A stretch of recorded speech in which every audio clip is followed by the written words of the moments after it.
My name is Olivia Wilson, and at 30 years old, the sunlight spilled through our living room windows, the kind of Saturday morning light that should feel lazy, easy.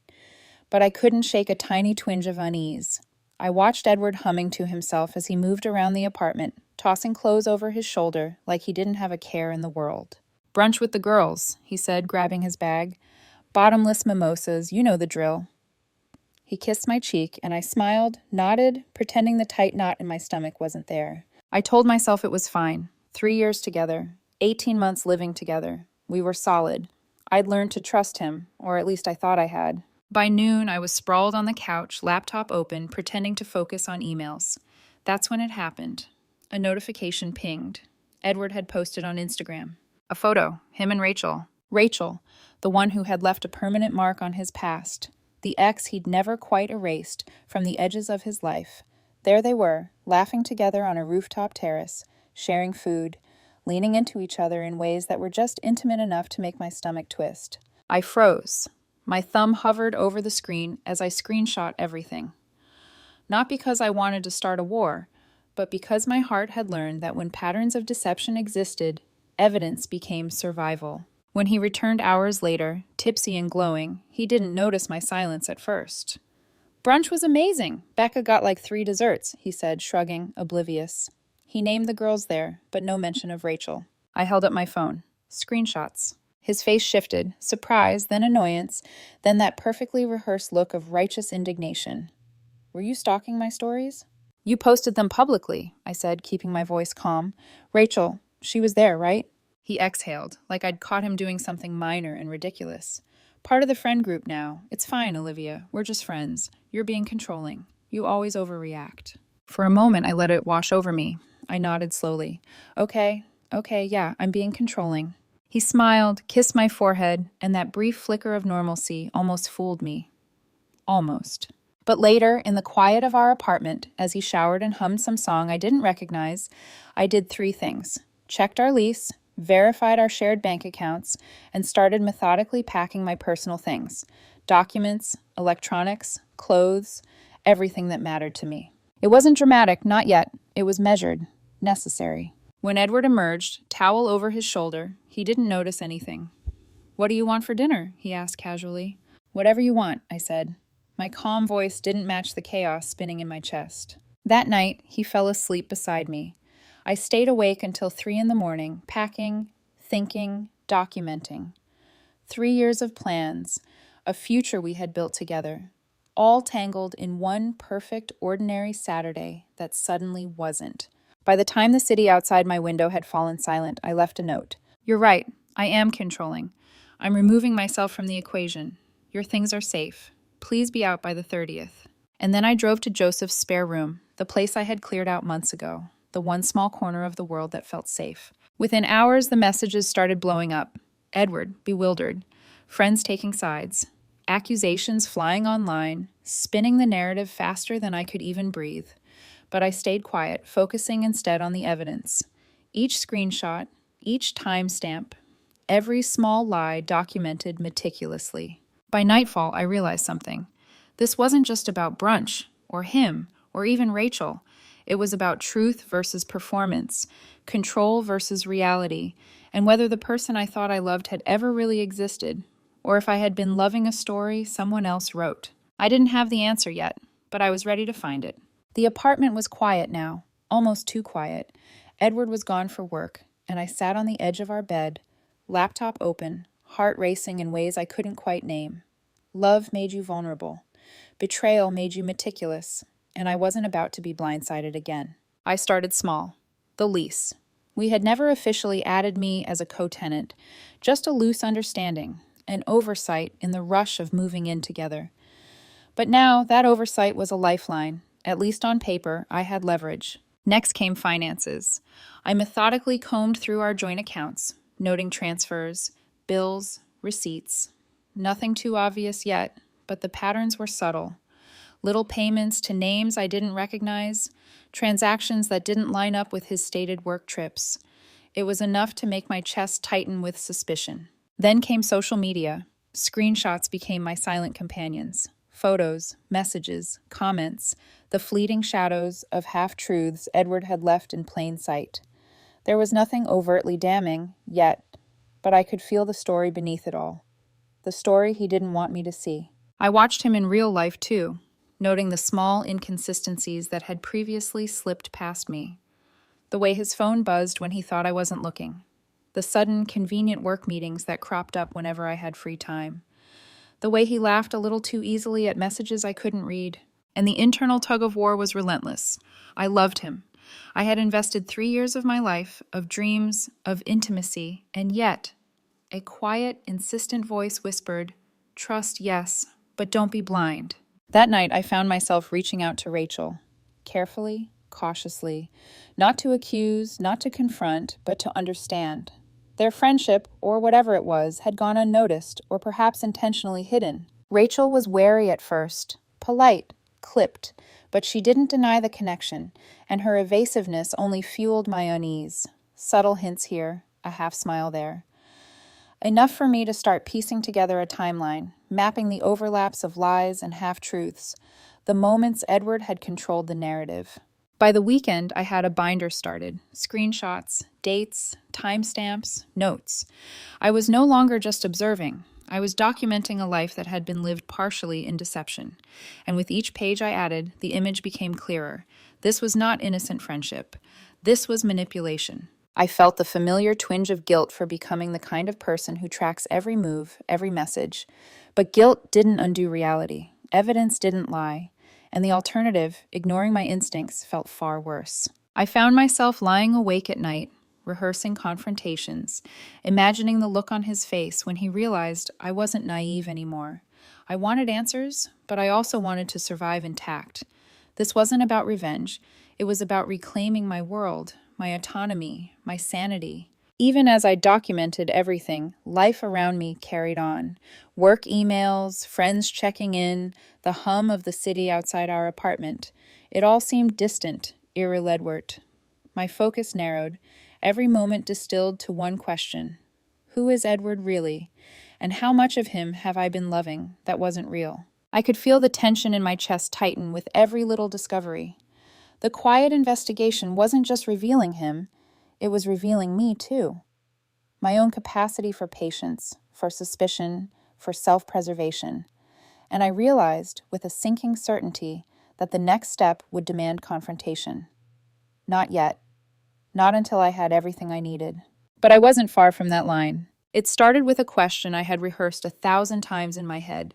A question that, once spoken, could either tear us apart or confirm the reality I had been trying to piece together. "Edward, can we talk?"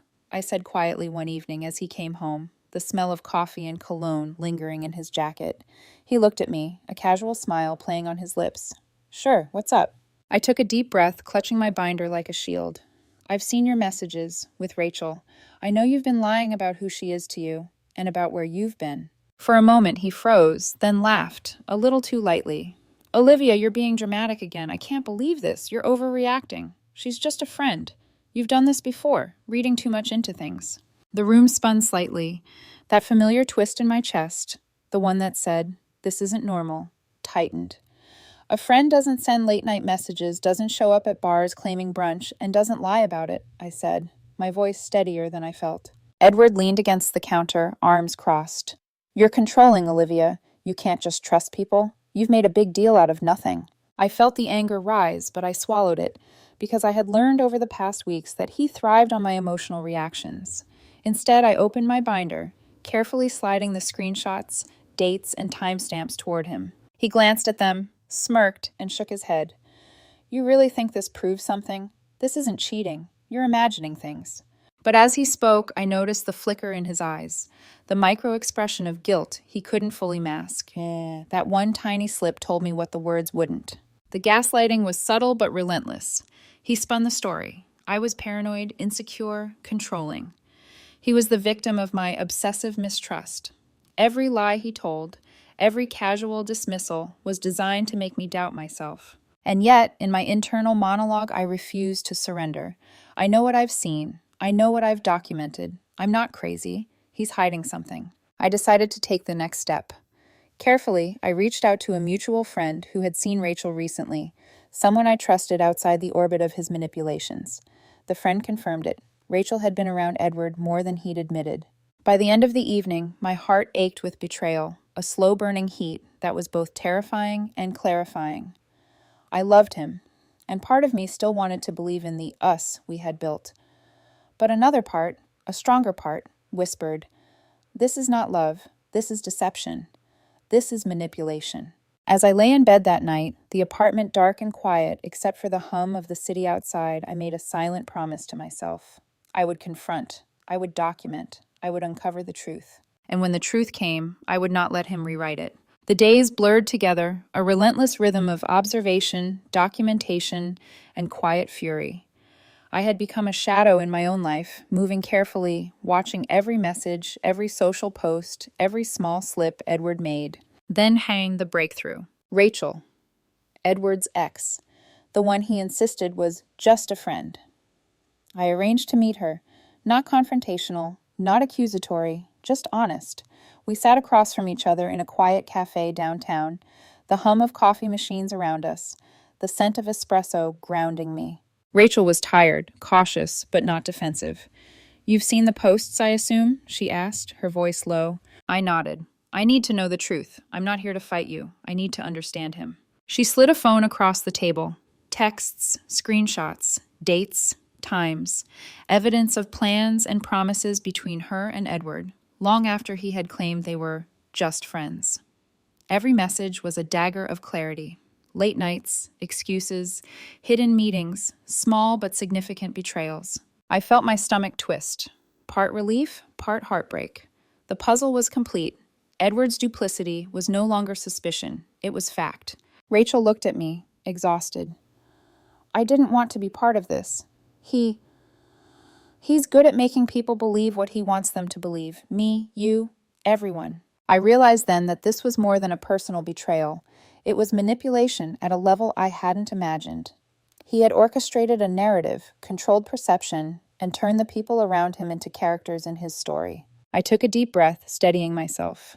This was not about revenge. This was about survival, closure, and reclaiming my life. Together, Rachel and I built a timeline. Photos, messages, receipts, small betrayals that had escalated into a pattern of deception. It was exhausting, infuriating, and illuminating all at once. By the time I left the cafe, I had a plan. Not impulsive, not dramatic, methodical, everything documented, everything accounted for. I returned home with the calm resolve. Edward was there, unaware that the foundation of his carefully constructed life was starting to crumble. I would no longer wait for him to choose honesty. I would act, and I would protect myself. I sat in our apartment, the city lights spilling across the floor, and allowed myself a single thought. I know the truth. And now I get to decide what comes next. For the first time in weeks, the knot in my chest loosened. Not because the betrayal didn't hurt, but because I finally had power. Power through knowledge, through documentation, through clarity. And with power came choice. I could stay and hope he changed. I could walk away quietly, or I could reclaim everything that was mine and ensure the truth finally surfaced. I chose the latter. The morning air was crisp, the kind that slices through lingering doubt and forces clarity.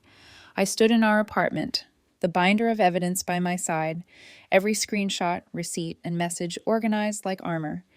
This was no longer about love. It was about truth, boundaries, and survival. Edward arrived, unaware of the storm waiting for him. I called him into the living room, voice calm but firm. "Edward, we need to talk, now." He tried his usual charm, the casual smile that once made my heart lift. "Olivia, it's just a misunderstanding." "No," I interrupted, sliding the binder toward him. "This is not a misunderstanding. This is a record of 4 months of deception. Every lie, every meeting, every message. I know the truth, Edward, and I'm done letting you control the narrative." He flipped through the pages, eyes widening slightly, but his mouth set in defiance. "Olivia, you're overreacting. You're gaslighting," I finished for him. "Exactly what you've been doing, and I see it now. I won't let it continue. Not to me, not to anyone else." I had already coordinated with our landlord, our lawyer, even Rachel. Everything was in place. The lease was in my name, the transactions documented, the social media evidence archived, every step methodical, professional, and undeniable. Edward's charm faltered as the reality set in. He realized the carefully constructed illusion of control he relied on was slipping from his grasp. I didn't shout, I didn't cry, I simply stated the facts, calmly, with precision, the power in clarity, the truth as leverage. By evening, the arrangements were made. He would vacate the apartment within 48 hours, every possession accounted for, every public accusation erased.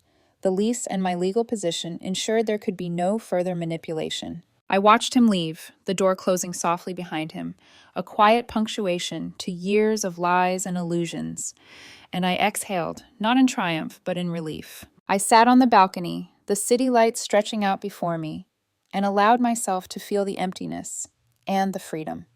No love, no betrayal, just a clean slate. The pain of what I had trusted and lost lingered, but the burden of manipulation was gone. And I realized finally that love could be dangerous when blind, but truth, and the courage to act on it, was liberating. I had survived betrayal, I had reclaimed my life, and for the first time in months, I felt like myself again. The chapter wasn't just closed, it was rewritten, on my terms.